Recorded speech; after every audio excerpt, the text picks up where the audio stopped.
रात का मेहमान। रवि अपने गांव के बाहर बनी एक पुरानी हवेली में अकेले रहने आया था। गांव वालों ने उसे कई बार चेतावनी दी कि हवेली में अजीब घटनाएं होती हैं, लेकिन रवि ने उनकी बातों को मजाक समझ लिया। पहली रात सब कुछ सामान्य था, लेकिन आधी रात को दरवाजे पर किसी के दस्तक देने की आवाज आई। जब रवि ने दरवाजा खोला तो बाहर कोई नहीं था। उसने सोचा कि हवा के कारण दरवाजा हिल गया होगा और वह सो गया। दूसरी रात फिर वही हुआ, लेकिन इस बार जब उसने दरवाजा खोला तो उसे सीढ़ियों के पास सफेद कपड़ों में एक धुंधली परछाई दिखी। परछाई धीरे धीरे हवा में घुल गई।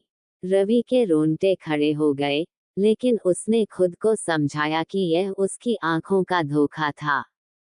तीसरी रात, आधी रात को न केवल दस्तक हुई, बल्कि दरवाजा खुद ब खुद खुल गया।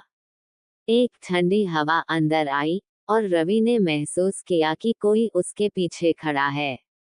डर से कांपते हुए उसने मुड़कर देखा। एक बिना आंखों वाली औरत उसके सामने खड़ी थी, जिसका चेहरा कटा हुआ था।